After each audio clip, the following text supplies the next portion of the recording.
নমস্কার বন্ধুরা, ক্রমশ ঊর্ধ্বমুখী তাপমাত্রা, দক্ষিণবঙ্গের তীব্র তাপপ্রবাহে বিপর্যস্ত জনজীবন। আজ দক্ষিণবঙ্গের পূর্ব মেদিনীপুর, পশ্চিম মেদিনীপুর, ঝাড়গ্রাম, বাঁকুড়া এবং পশ্চিম বর্ধমান এই 5টি জেলার জন্য তাপপ্রবাহের কমলা সতর্কতা জারি করেছে আবহাওয়া দপ্তর। এই আবহাওয়ায় একটাই প্রশ্ন, স্বস্তির বৃষ্টি কবে? চাতকের মতো বর্ষণের অপেক্ষায় সাধারণ মানুষজন। ঠিক এর মধ্যেই মিলল আবহাওয়া দপ্তরের তরফ থেকে খুশির খবর, যেখানে বলা হচ্ছে সন্ধ্যের পর রাত্রের দিকে কালবৈশাখীর ঝড়ের সঙ্গে দেখা যাবে বৃষ্টির ফোঁটা। রাজ্যের 8 জেলায় কালবৈশাখীর পূর্বাভাস দিল আবহাওয়া দপ্তর, যার দাপট সন্ধ্যের পর অথবা মাঝ রাতের দিকেই শুরু হবে কালবৈশাখীর তাণ্ডব। তো বন্ধুরা, আমরা জেনে নেব কোন কোন জেলায় কালবৈশাখীর সঙ্গে বৃষ্টির পূর্বাভাস দিল আবহাওয়া দপ্তর, আর তাপপ্রবাহ আর কতদিন রাজ্য জুড়ে একটানা চলবে। কলকাতা সহ উত্তরবঙ্গ ও দক্ষিণবঙ্গের সঙ্গে জানিয়ে দেব গোটা বাংলাদেশের সমস্ত বিভাগের আবহাওয়ার খবর এক নজরে। তো বিস্তারিতভাবে জানতে হলে ভিডিওটি মনোযোগ সহকারে শেষ পর্যন্ত দেখবেন।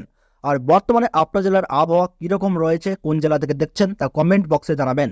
এবং আমাদের এই ইউটিউব চ্যানেলে নতুন দর্শক হয়ে থাকলে অবশ্যই প্রতি মুহূর্তের আবহাওয়ার সঠিক খবর পেতে এখনই চ্যানেলটি সাবস্ক্রাইব করে পাশে থাকা বেল বাটনটি অল করে রেখে দেবেন।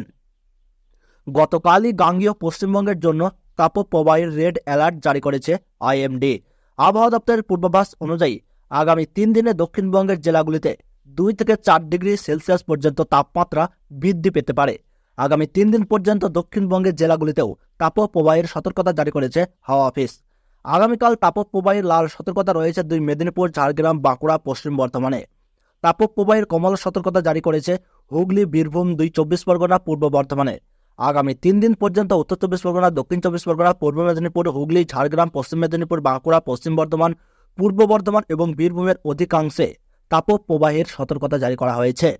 দক্ষিণবঙ্গে বৃষ্টি নিয়ে কি আপডেট দিয়েছে? আজ থেকে আগামী কয়েকদিন দক্ষিণবঙ্গের কোনো জেলায় সেরকম বৃষ্টিপাতের কোনো সম্ভাবনা নেই। সামান্য বৃষ্টিরও পূর্বাভাস নেই দক্ষিণে, অর্থাৎ এই সপ্তাহে বৃষ্টির পূর্বাভাস নেই। তবে বৃষ্টির পূর্বাভাস না থাকলেও সন্ধ্যের পর অর্থাৎ রাতের দিকে, মাঝ রাতের দিকে নদিয়া, মুর্শিদাবাদ, পূর্ব বর্ধমান সহ কয়েকটি উপকূল এলাকায় কালবৈশাখীর পূর্বাভাস দিয়েছে। তবে এই কালবৈশাখীর সঙ্গে ছিটেফোঁটা বৃষ্টিপাত লক্ষ্য করা যাবে।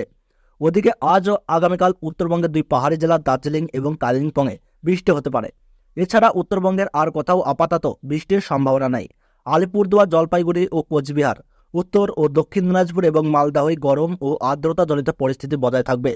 তবে দিন কয়েকের পর দার্জিলিং, জলপাইগুড়ি, কোচবিহার ও 2 দিনাজপুরে বৃষ্টির প্রভাব লক্ষ্য করা যাবে। বাংলাদেশের আবহাওয়ার খবর এক নজরে। বাংলাদেশের খুলনা বিভাগ সহ দিনাজপুর, নীলফামারী, রাজশাহী, পাবনা, ফরিদপুর ও গোপালগঞ্জ জেলার উপর দিয়ে তীব্র তাপপ্রবাহ বয়ে যাচ্ছে। ময়মনসিংহ, মৌলভীবাজার, রাঙামাটি, চাঁদপুর, নোয়াখালী, ফেনী ও বান্দরবন জেলা সহ বরিশাল বিভাগ এবং রংপুর, রাজশাহী ও ঢাকা বিভাগের অধিকাংশের উপর দিয়ে মৃদু থেকে মাঝারি ধরনের তাপপ্রবাহ বয়ে যাচ্ছে এবং তা অব্যাহত থাকতে পারে। আগামী 2 দিন সিলেট অঞ্চল ছাড়া দেশের অন্যান্য অঞ্চলে বৃষ্টিপাতের তেমন সম্ভাবনা নেই। একই সঙ্গে এ সময় তাপমাত্রা আরও সামান্য বাড়তে পারে বলেও পূর্বাভাসে জানিয়েছে বাংলাদেশ আবহাওয়া অধিদপ্তর।